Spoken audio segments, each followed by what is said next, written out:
I'm Matt Bechard with REIT.com here in Boca Raton, Florida for REITWise 2014. Joining me today is Brad Molotsky, Executive Vice President and General Counsel with Brandywine Realty Trust. Thanks so much for joining us today. Pleasure. Here at REITWise, you moderated a session on sort of the top of mind issues for general counsels in the REIT industry. What would you say is at the top of that list right now? So it depends kind of who you are and where you are in the cycle. Different food groups, kind of office, retail, residential, have different hot buttons. But I think that when I talk to my friends at other companies and when we were at that session, things that are on that list include how are general counsels and how are companies having conversations with their boards? Meaning, are we still using hard copy or are we using portal systems to transmit information?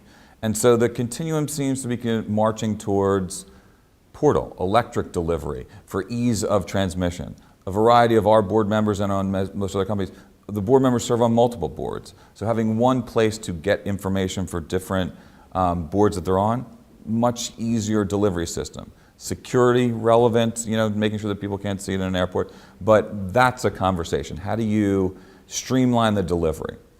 Similar topic on contracts management, data management. So again, most of the gals and guys who I deal with are not IT people, they're general counsels. But how are we dealing with the flow of information?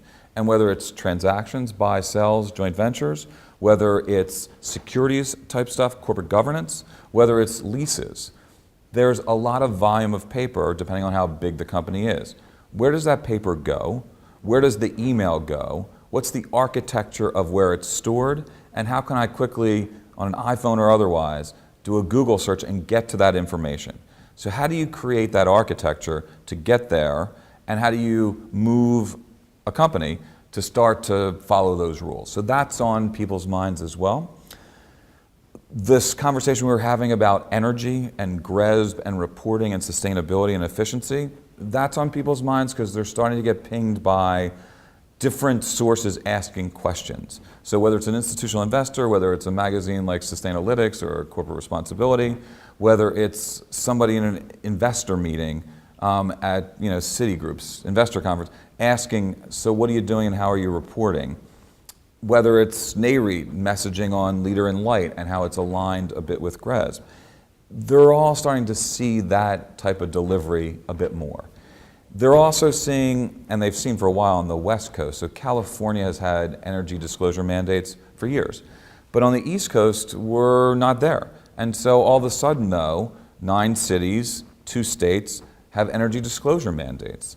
And so if you're in Boston or New York, Philly, DC, San Francisco, Seattle, Minneapolis, Chicago, or Austin, if you own assets in those 9 cities, they require disclosure.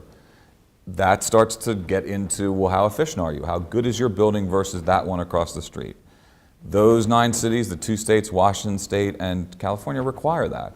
And so all of a sudden, folks who historically haven't been playing in this pond are starting to get asked, well, it's a disclosure obligation. What's the FD requirement? How do we deal with the securities regulation piece of it? How do we know that the data's right? Who's managing it? And is it third-party verified?